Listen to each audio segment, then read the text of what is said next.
Alors, avant de parler de créolisation, on va revenir sur le créole. Le créole, du point de vue de ce que ça recoupe comme réalité anthropologique, sociale, historique, et puis dans un deuxième temps, le créole en tant que phénomène linguistique totalement atypique. Alors, le créole, l'acte de naissance, l'apparition, l'émergence du mot lui-même, qui vient de l'espagnol criollo, vient originairement, plus exactement, du portugais criado, qui signifiait serviteur. L'acte de naissance du créole, avant justement la multiplication des mondes créoles à travers le monde, plus spécifiquement à travers l'Amérique latine et les Caraïbes, ça va être la découverte par les Portugais des îles du Cap-Vert. Et beaucoup d'Européens vont s'installer dans les îles du Cap-Vert, de même qu'il y aura la présence massive d'esclaves africains. Et on va appeler créole, justement, ce mélange de populations issues de l'Europe avec des métissages qui se commençaient à s'amorcer avec des esclaves africains. Donc, c'est très difficile, si vous voulez, de dire exactement ce qu'est le créole, ou ce que sont les peuples créoles, parce que les désignations historiques peuvent être très contradictoires. Ça peut être des définitions qui vont être ségrégationnistes, comme des définitions qui vont être, au contraire, basées sur l'intégration. Par exemple, vous avez des créoles en Louisiane. C'était principalement les descendants des Européens espagnols et français, puisqu'il y a eu deux dominations coloniales, hispaniques et françaises. On appelle en Martinique ou en Guadeloupe créole, effectivement, les descendants des Européens qui se sont installés et aussi les descendants des esclaves africains, produisant un métissage, même si en Martinique, vous pouvez m'interrompre si je me trompe, parce que nos amis de Martinique sont là. Je ne veux pas prendre le risque de dire une bêtise, mais on parle des créoles blancs qui sont les békés aujourd'hui, comme on parle des grands blancs, les créoles blancs qui sont en Guadeloupe. Et vous verrez que vous avez justement des aspects de valorisation dès qu'on parle du créole, comme à travers le monde, vous aurez, à travers le créole, au contraire, des aspects plutôt dévalorisants. En Louisiane, par exemple, les créoles se sont intitulés comme tels justement pour se distinguer des anglo-saxons. Et par exemple, étaient dits créoles véritablement des descendants d'Européens. L'esclave noir qui arrivait directement d'Afrique n'était pas appelé créole, au contraire. Parce que les créoles avaient fait justement la démonstration d'une part d'une installation pérenne sur le continent américain, ce qui les rendait beaucoup plus résistants aux maladies, par exemple. Donc c'était un signe de valorisation. Vous avez des créoles qui sont aussi très différents selon qu'on se réfère en Guyane, à l'île de la Réunion, à l'île Maurice, enfin voilà. Et par exemple, un dernier aspect intéressant, c'est sur le continent latino-américain. Les créoles, c'est-à-dire des descendants d'Espagnols de la péninsule qui étaient nés sur le continent américain, étaient le peuple créole. Mais curieusement, même s'ils étaient espagnols, ils étaient considérés comme de catégorie inférieure par rapport aux Espagnols péninsulaires de notre Espagne. Donc, ils ne pouvaient pas postuler pour occuper des responsabilités à de grands postes d'administration.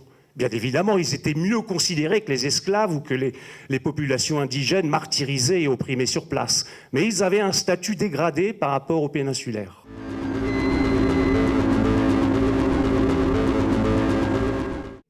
Qu'est-ce que c'est que le créole en tant que langue ou en tant qu'ensemble de langues? Le créole de la Martinique est différent du créole de la Guyane. Le créole de la Guyane est complètement différent du créole de l'île de la Réunion.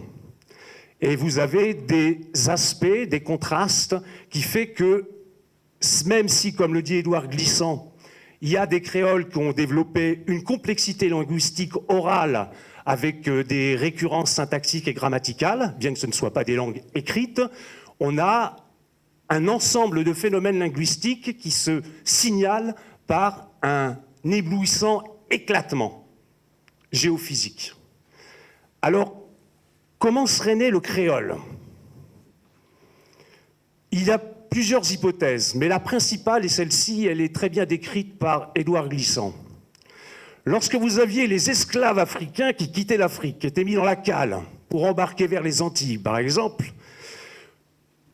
les maîtres, en l'occurrence les Français, prenaient un soin particulier à isoler chaque esclave de son groupe linguistique natif, pour les empêcher de parler entre eux, et les empêcher de parler entre eux, c'était les empêcher de conspirer entre eux pour éventuellement se défaire de leur chaîne. Donc, c'était les mettre dans un processus d'acculturation et de déracinement d'une violence extrême. Qu'est-ce qui s'est passé? Pourquoi l'émergence du créole? Pour un Africain qui ne pouvait même plus parler avec son voisin dans les plantations, ou dans les plantations de canne à sucre. C'était, d'une part, la présence du français standardisé, via la langue du maître, et la présence de différents parlers locaux. Et pour recréer une langue commune, on a mélangé certains aspects linguistiques des différents parlers locaux africains avec un français standardisé. La fonction de ce créole, c'est à la fois de rétablir une communication humaine par rapport à des hommes réduits à l'état de choses, et en même temps, c'est aussi parler une langue que le maître ne saurait pas comprendre. C'est un double langage, si vous voulez. Je te parle dans mon langage, mais en te parlant dans ton langage, je te dis autre chose que tu ne peux pas saisir. Et moi qui me permet de résister, et puis me permet de renouer avec cette humanité que tu me dénies. Donc il y a cet aspect du créole comme phénomène linguistique qui est passionnant. Il y a un autre aspect, parce que des gens comme Patrick Chamoiseau s'insurgent contre l'idée que le créole serait une espèce de parler africain, de français matiné, de jargon africain, ce qui s'appelle le français épicé. Lui, il s'insurge sur cette conception totalement exotique et biaisée, pour dire non. Le créole, c'est, comme je l'ai dit, un double langage, mais c'est aussi un phénomène linguistique qui s'est créé, où on peut dire, c'est pas simplement une langue dominante, une langue imposée, le français qui rencontre des parlers africains, régionaux ou locaux, mais c'était aussi des microclimats linguistiques qui étaient propres aux colons qui arrivaient aux Antilles. C'est-à-dire que c'est une multitude de microclimats linguistiques issus de France, Normandie, Auvergne, Vendée, qui rentrent en contact avec des parlers africains. Et ça, c'est aussi une hypothèse qui a été notamment explorée par un poète guadeloupéen qui s'appelle Daniel Maximin, et qui est assez intéressant. C'est-à-dire que là, on quitte le champ de créole, une langue dominante imposée, avec des épiphénomènes linguistiques venus d'Afrique. Là, au contraire, on a une complexité linguistique qui est un éclatement total et qui rend justement le créole, par définition, très difficilement définissable.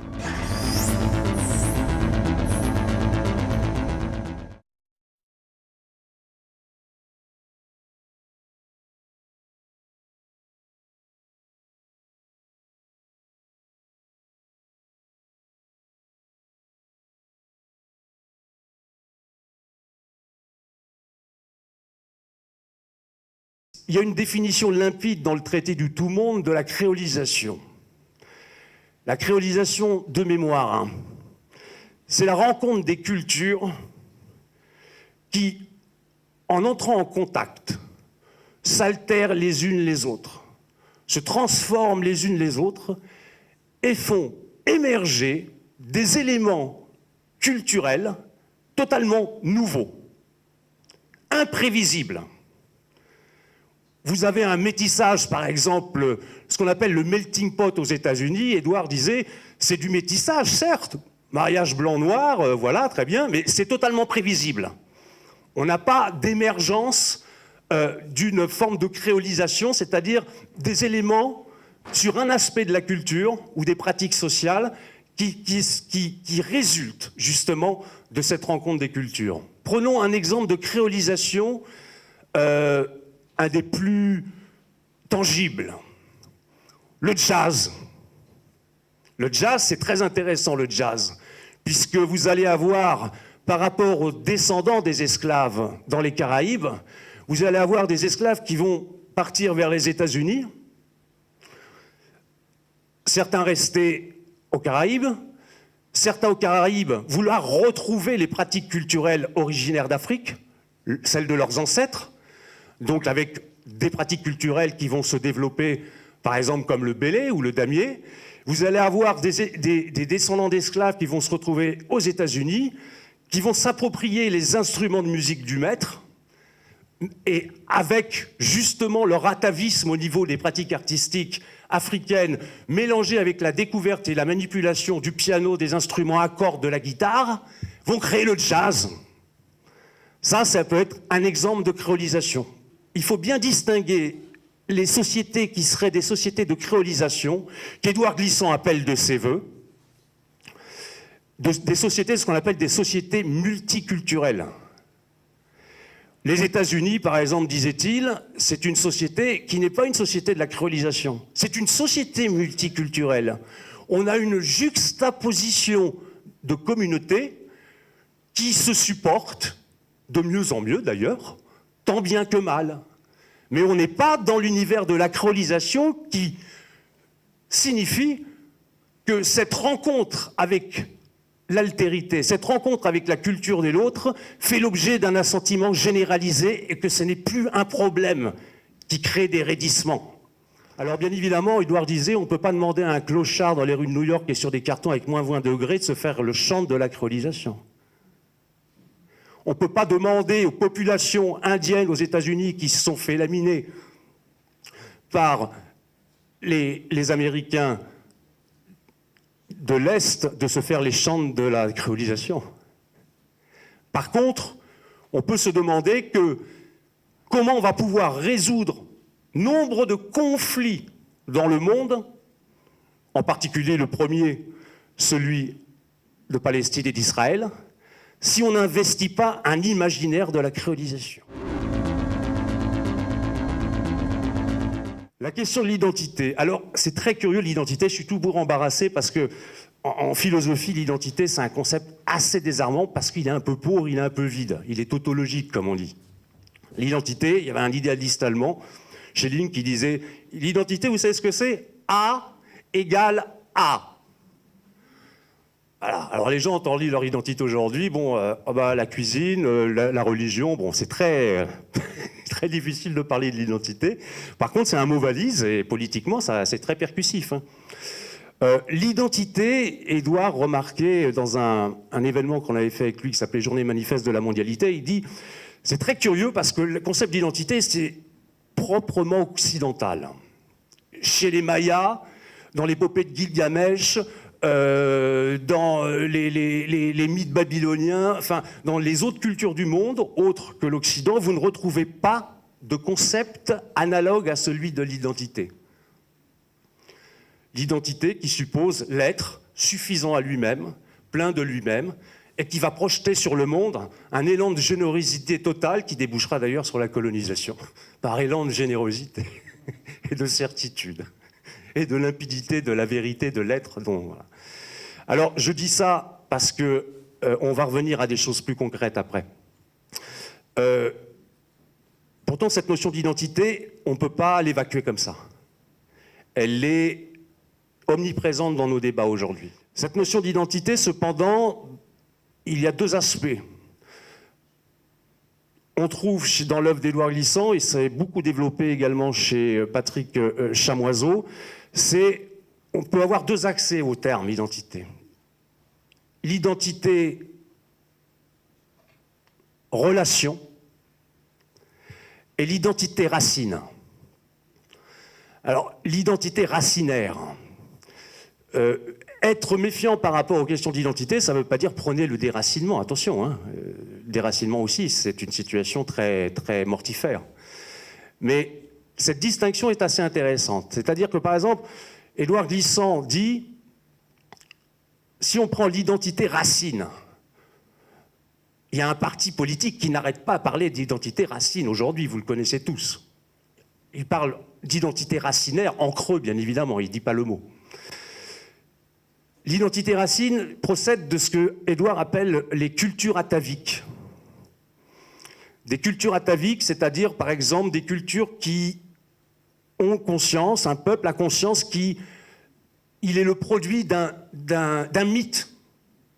Il est le produit d'un acte de création.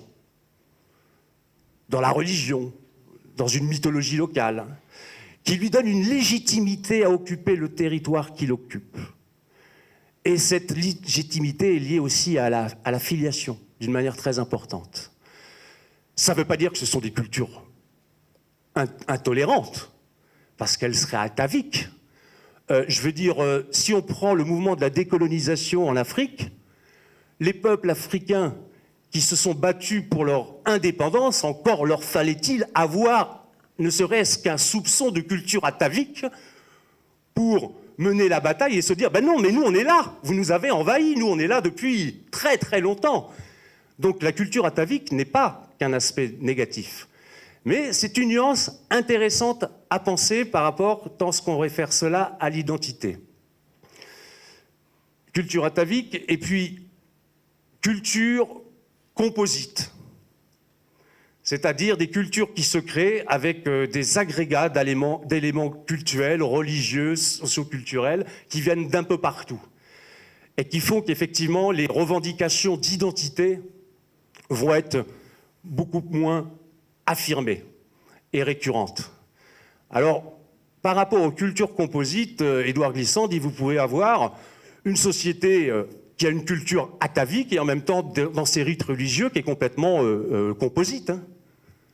Je pense que, comme ça, c'était Césaire qui disait « Mais loup en Martinique, vous pouvez mettre une vierge, mais derrière la vierge se cache un dieu ou une déesse africaine. » Culture composite, Édouard les associe à ce qu'il appelle l'identité-relation.